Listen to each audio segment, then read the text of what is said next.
मौली साहब, मैंने आपकी बात सुनी, मेरे साथ मैं श्वेता जी के पास आऊं। एनके सिंह साहब वरिष्ठ पत्रकार भी हमारे साथ इस चर्चा में जुड़ रहे हैं। एनके सिंह साहब, आपसे बेहतर कौन बता सकता है कि हम ब्रांड नीतीश पे बात कर रहे हैं, 20 साल के बाद भी अगर एंटी इनकम्बेंसी फैक्टर वहां पर इतने जोरों से काम नहीं कर रहा है और नीतीश के खिलाफ कोई ऐसा माहौल नहीं है, कौन सी वो बातें हैं जो नीतीश कुमार को आज भी बिहार की राजनीति में उनकी अस्पष्टता के बावजूद प्रासंगिक बनाए हुए हैं?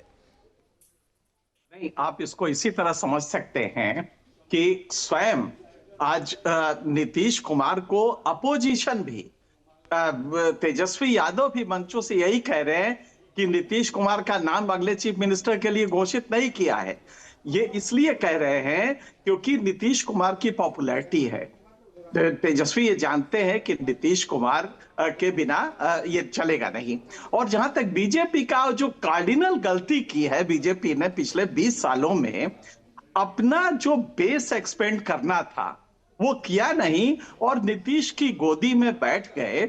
और नतीजा आप उत्तर भारत का एनालिसिस कीजिए, हर राज्य का विज़ाविज़ साउथ इंडिया, और आप देखेंगे कि एक राज्य जहां बीजेपी की एक्सपेंशनिस्ट स्ट्रेटजी फेल हुई है वो है बिहार। और उसकी वजह यह है कि इनके अपनी हिम्मत नहीं थी कि इंडिपेंडेंटली स्वायत्त रूप से लड़ सकें। नीतीश के गलबैया डाल के उनके गोद में बैठ के बीजेपी, और ये कभी कभी लगता है कि ये सीनियर लीडर जो हैं, जो आपके बीजेपी के शीर्ष पे हैं, ये उनकी गलती है कि उन्होंने अपना कैडर, और बिहार सबसे प्रोपिशियस ग्राउंड था। अगर ये चाहते तो बिहार एक मॉडल बन सकता था इनके पॉलिटिकल एक्सपेंशन का, लेकिन बीजेपी फेल हो गई। एनके सिंह साहब, ये बात तो सही है ना कि आरजेडी भी कुछ नहीं कह सकती, क्योंकि उन्होंने भी दो बार नीतीश कुमार के साथ मिलकर सरकार चलाई है, चाहे कम समय के लिए चलाई हो, लेकिन वो गठबंधन का हिस्सा रहे हैं, दोनों ने मिलकर सरकार चलाई है। तो आपकी जॉइंट अकाउंटेबिलिटी, जॉइंट रिस्पॉन्सिबिलिटी होती है उस टेन्योर की। बिल्कुल भाई, नीतीश अगर इनएविक्टेबल, मतलब जिसको कहते हैं कि इनएविटेबल फैक्टर इसलिए बन गए हैं कि वो नीतीश, वो बीजेपी हो चाहे आरजेडी हो, अगर उन्हें पॉलिटिकल स्पेक्ट्रम में रहना है तो वो नीतीश के बिना नहीं करेंगे। नीतीश का अपना सपोर्ट बेस कोई ऐसा नहीं है। आप देखिए, अगर पूरा इलेक्टोरल एनालिसिस करें तो जेडीयू का अपना सपोर्ट बेस इतना नहीं, लेकिन वो इतना जरूर है कि उनके बिना कोई पॉलिटिक्स वहां आज आप देखिए, आज जब नीतीश कुमार जा रहे, सबसे ज्यादा मीटिंग्स नीतीश कर रहे हैं। तो जो ये एलिगेशन था नीतीश पे कि साहब वो मानसिक रूप से बहुत कुछ वो वीक हो गए हैं और क्या है, आज वो कर रहे, ठीक है, वो लिखा ही 100 से ज्यादा रैलियां हैं उनके हिस्से में, हाईएस्ट रैली नीतीश कर रहे हैं। और ठीक है, ओकेजनल फंबल्स वगैरह वो एक अलग चीज है, वो एज भी हुई, लेकिन नीतीश के बिना बिहार की पॉलिटिक्स नहीं। और ये बीजेपी के लिए गरेबान में झांकना होगा, तो आरजेडी का तो ठीक है। श्वेता, बिल्कुल, श्वेता प्रिया भी है जेडीयू से हमारे साथ। श्वेता, आप मुझे बता सकती हैं कि आप क्या मानती है, कौन कौन से ऐसे काम हैं जिन्होंने उनको बहुत आज भी रेलेवेंट बना के रखा है नीतीश कुमार को? आप बेहतर बता सकती हैं।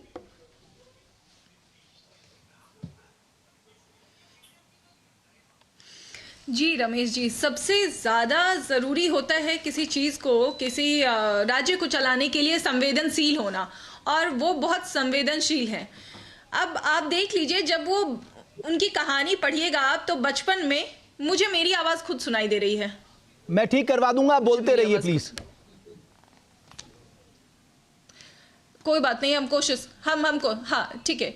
बचपन में देखिएगा, उनकी कहानी पढ़िएगा, 10th में उन्हें 5 मिनट कम मिला था एग्जाम में, और जिसकी वजह से उन्हें लगा था कि उन्हें 100 में 100 मार्क्स आते अगर उन्हें सिर्फ 5 मिनट टाइम मिलता। अब देखिए, जब उन्हें मौका मिला, जब उन्होंने बिहार का नेतृत्व संभाला, तो आप देखेंगे 10th में 10-15 मिनट्स ज़्यादा दिए जाते हैं बच्चों को, ताकि ये रिग्रेट ना रहे हम जो परफॉर्म कर सकते थे वो हमने नहीं किया। दूसरी बात, उनकी उस कहानी में ही आप देखेंगे, ये जो आज बिहार में, पूरे पटना में आप देखेंगे कितने सारे ब्रिजेस, पूरे बिहार में इनफैक्ट जब वो क्रॉस कर रहे थे रेलवे लाइन, क्योंकि पहले ऐसी स्थिति थी आपको रेलवे लाइन क्रॉस करके जाना होता था, तो उसमें बहुत कम टाइम से वो बचे थे, एक मालगाड़ी आ रहा था, तो उनको ये लगा, संवेदनशील कितने थे आप देखिए, उनको ये लगा हमारे पास एक ब्रिज होना चाहिए ताकि ऐसी दुर्घटना ना हो, किसी के साथ भी हो सकता है। चलिए, ये तो था उनके बचपन की कहानी। उसके बाद जब उन्होंने नेतृत्व संभाला, उन्होंने बच्चियों को एक समूह में बोला, बिटिया तुम परेशान मत होना, हम तुम्हारे पढ़ाई का पूरा ध्यान रखेंगे, पढ़ना लिखना बहुत जरूरी है, तुम मन लगा के पढ़ो। सिर्फ उन्होंने बोला नहीं, उन्होंने बिटिया बोला नहीं, उन्होंने बिटिया समझा, अपना सारा फर्ज उन्होंने एक पिता की तरह निभाया, साइकिल दिया, परिवार में जैसे पिता ध्यान रखता है साइकिल का, पोशाक का। आप देखिए वो योजनाएं कितनी सफल रही है, ग्राउंड लेवल पे आप जाके देखेंगे वो योजनाएं बहुत सफल हुई हैं, क्योंकि देखिए उनके वक्त में 1990 से 2005 तक क्या था लिटरेसी रेट, घर से बाहर तो लड़कियां निकल नहीं सकती थी, 33%, और अभी जाके देखिए 66% से ज्यादा है। तो ये सारी चीजें हैं, और इतना ही नहीं, उन्होंने बच्चियों का भी ध्यान रखा, माताओं का भी ध्यान रखा, जो पेंशन योजना है, कि अगर आप आज इतनी खुश है महिलाएं। श्वेता जी, अगर ये सब कुछ सही था, जब आपकी मैनिफेस्टो आ रहा था, सब 10-15 सेकंड के बाद नीतीश कुमार वहां से चले गए, वो तो सबसे बढ़िया मौका था बताने का कि साहब मैंने बिहार के लिए क्या ये किया करके।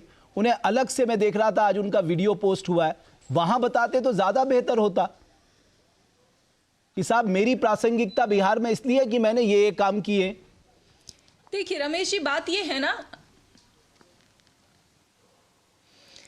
प्रत्यक्ष को प्रमाण की जरूरत नहीं होती है। जो लोग वहां पे रह रहे हैं, जो वहां के डोमिसाइल हैं, उनको पता है वहां पे क्या हुआ है, बताने की जरूरत नहीं है। हाँ। और उसके बाद उन लोगों के 10-15 मिनट रुकने का रीजन ये था, आपने देखा होगा इतनी सारी रैलियां हो रही हैं वहां पे, नीतीश जी इतनी सारी रैलियों में जा रहे हैं, उन रैलियों में अमित शाह जी बोल रहे हैं कि कोई 15 मिनट नहीं, 15 मिनट तो आपने बहुत ज्यादा बता दिया। चलिए मैं एक और बात पूछता हूं, अगर मैं आपकी, श्वेता प्रिया जी आप ठीक कह रही हैं, अगर ये आपने कहा, श्वेता जी आपने कहा, वहां पे गिनवाने की जरूरत नहीं, श्वेता जी आपने बहुत अच्छी बात कही, आपने कहा प्रत्यक्ष को प्रमाण की जरूरत क्या है, इससे बढ़िया और क्या हो सकता है। फिर आप हर जगह जंगल राज जंगल राज जंगल राज क्यों कह रहे हैं?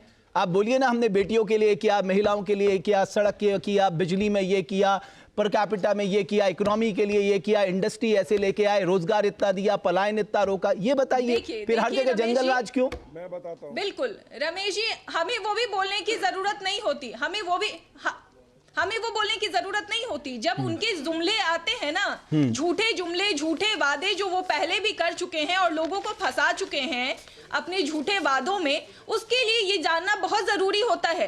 आप भूत के बिना भविष्य की कल्पना कैसे कर सकते हैं? मैंने पहले भी बोला है, यही रीजन है लोग बार बार गलतियां ना दोहराए, यही रीजन होता है हम इतिहास पढ़ते हैं। ऐसा है नहीं कि हम वापस जा सकते हैं उस वक्त में। जहाँ भक्ति है हर शब्द में, कथाओं में छिपे हैं दिव्य रहस्य, और ज्योतिष देता है जीवन को दिशा। धर्म से जुड़ी हर बातों को जानने के लिए हमारे चैनल स्तुति को सब्सक्राइब करें। चैनल पर जाने के लिए इस लिंक पर क्लिक करें।